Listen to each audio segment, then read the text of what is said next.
Know yourself has been the oldest instruction. It runs through all the holy books.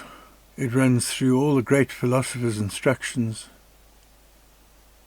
Yet so many of us think knowing ourselves is who we think we are.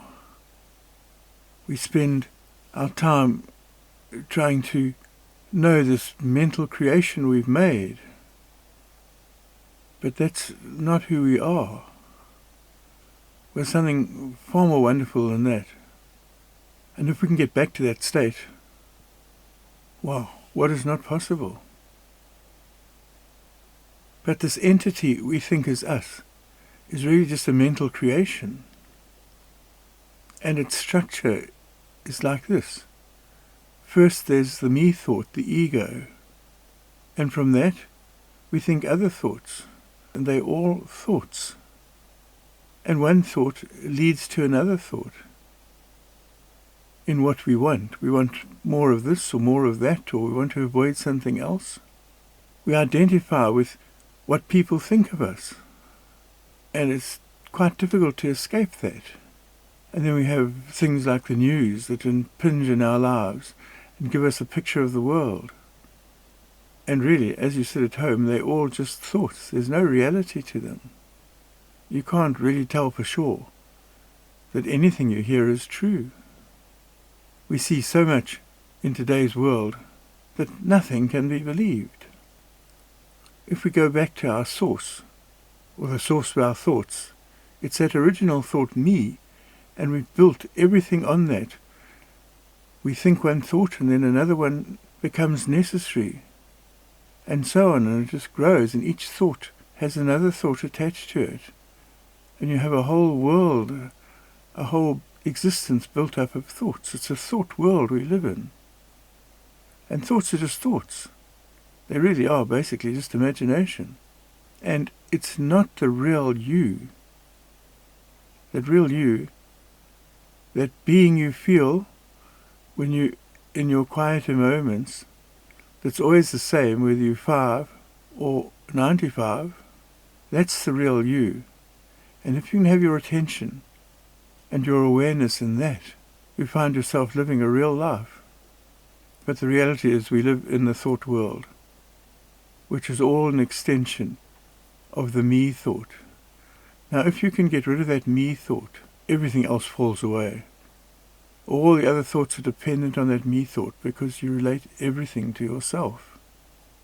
You can get rid of that me thought by putting your attention or returning your attention to your real self that's within you, that being that never changes, that you become aware of in your quiet moments. That's the real you, but very little attention is paid to it, to know what it is. If we switch off the me thought, let all that other stuff disappear, momentarily at least, and have our aware attention, our conscious attention in our real self, it starts to expand. Clarity comes. You start to see life what it really is. But it's so difficult to stay there because your thoughts demand your attention. Your mind demands your attention. And you do need your mind. And you do need the me thought to function in this world. What can you do about it? Well, you can press the reset button. Make a new me thought. Develop a new me thought. And choose what it's going to desire, what it thinks, how it views you, how it views your possibilities, your ability to be successful, your ability to change your environment. These are just different thoughts to the ones you had before you pressed the reset button. But they were your reality then. So the different ones can be your reality now. Thoughts are just thoughts. And people who really make a success of life, in the material life anyhow, in the world of mind and matter, change their thoughts. They reset their mind. and you can reset your mind too. Press the reset button. Remove your attention from the me thought. That's how it's done. Return your attention to your consciousness. It does take practice, and the more often you do it, the easier it becomes. And the more time you spend conscious of your real self, that self inside you that's there in your quiet moments, the clearer your perception becomes. And when your perception becomes really clear, you can see what to do with your life, not just be badgered about by your thoughts, but actually consciously make decisions and do things. Go ahead, press the reset button and see what becomes of your life. You can only know it from experience. It can't be explained to you. Consciousness is beyond thought.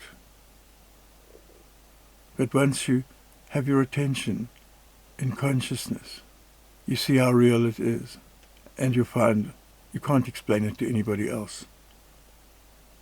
The proof is in the experience, and you can have it if you want to try. It's better than just carrying on as you are. It's like taking the red or the blue pill. One needs to make a choice and act on it and experience the result.